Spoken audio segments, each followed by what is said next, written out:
저희가 작년에 그 응급실 뺑뺑이 이슈 이후에 그 어떤 그 잘못된 그 의식 전달을 방지하기 위해서 노조 조끼를 꼭 입고 참여하라고 저희가 지시를 받았습니다.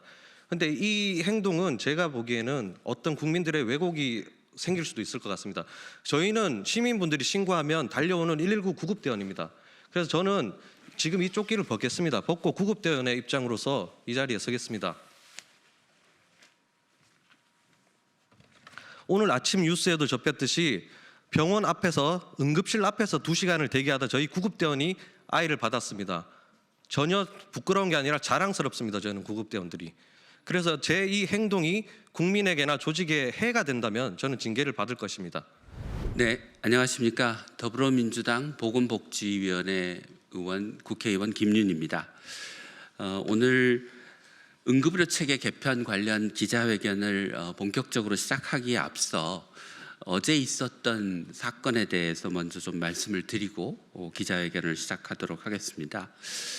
어제 인천국제공항에서 외국인 임산부가 2시간 넘게 산부인과를 찾다가 구급차 안에서 아이를 출산한 일이 벌어졌습니다.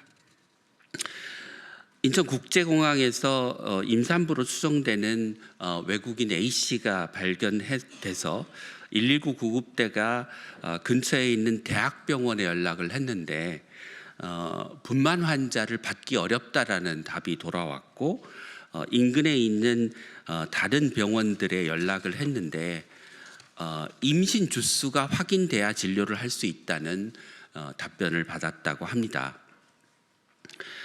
그 결과 그 인근에 있는 대학병원 앞에서 대기를 하던 신고 접수 2시간 13분이 지난 후에 구급차에서 분만하는 일이 벌어졌습니다.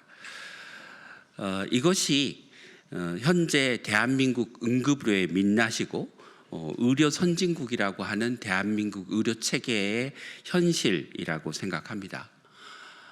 어쩌면 대한민국의 응급의료의 문제, 응급실 뺑뺑이 문제를 해결하기 위해서는 대한민국이 더 이상 의료 선진국이 아니라는 사실을 인정하는 것에서 출발해야 할 것 같습니다.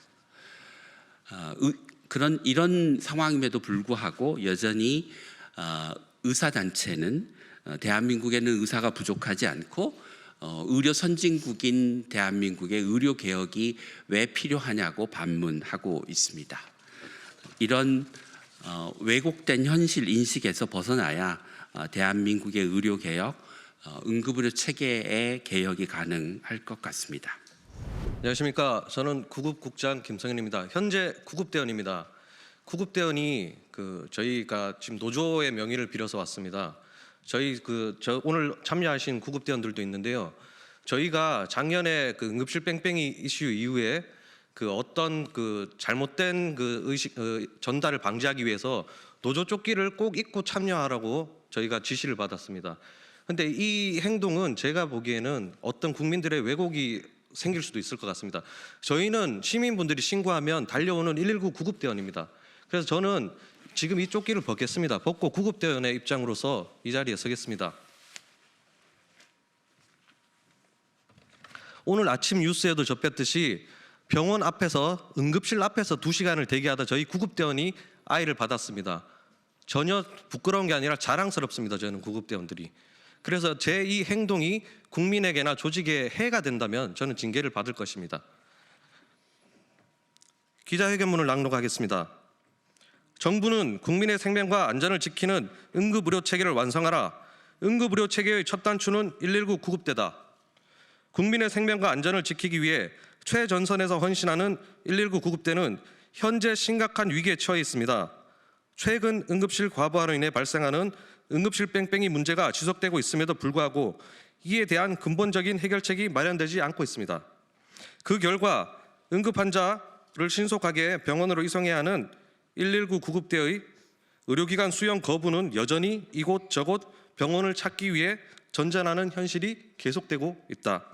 현재 119 구급대의 상황이 언론에 노출이 되고 있지 않을 뿐 응급의료 현장에서 발생하는 응급실 뺑뺑이 문제는 완화되지 않았습니다. 작년 8월 22일 정부 서울청사 앞에서 열린 응급실 뺑뺑이 기자회견 이후 응급실 뺑뺑이 사태가 언론을 통해 알려졌고 9월에는 소방청이 구급 현장 활동에 관련 언론 대응 유의사항 지침이라는 문서를 배포해 구급대원들의 언론 접촉을 제한하는 조치를 내려졌다. 이로 인해 응급의료 현장의 실태가 국민에게 제대로 전달되지 못하고 있으며 대부분 병원과 응급실 의사들의 상황들만이 언론을 통해 보도되고 있다. 올해 2월 보도된 대구에서 이마 열상을 입은 환자가 병원을 찾지 못해 치료 시기를 놓쳐 사망한 사건, 3월 회식 후 귀가하던 남성이 낙상으로 머리를 다쳐 받아주는 병원이 없어 귀가 조치되었다가 결국 상태가 악화된 사건 등은 일부 사례에 불과하다. 현재 도심 지역의 119 구급대는 이러한 출동을 하루에도 여러 차례 경험하고 있다.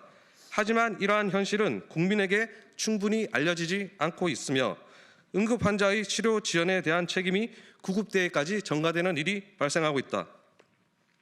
구급대원들은 많이 지쳐 있고 환자를 적절한 병원으로 이송하지 못하는 상황이 반복되면서 큰 자괴감과 스트레스, 이제는 몸도 마음도 상처만 쌓여가고 있다. 응급처치 후 병원으로 이송하지 못하는 경우 구급활동 일치에 현장 처치라는 명목으로 마무리되고 있는 상황이 많아지고 있으며 병원 선정 문제로 인해 심신이 지쳐가고 있다. 더 심각한 문제는 이러한 환경이 지속되면서 구급대원들이 환자의 상태를 과소평가하는 경향이 점점 늘어나고 있다는 점이다. 병원 전 단계의 응급의료 시스템에서는 환자의 상태를 과대평가해야 하며 이를 위한 개선책이 시급한 상황이다. 가장 우려되는 점은 국가 재난을 담당하는 119 구급대의 현실적인 정책이나 법 개정 과정이 충분히 반영되지 않는다는 것이다.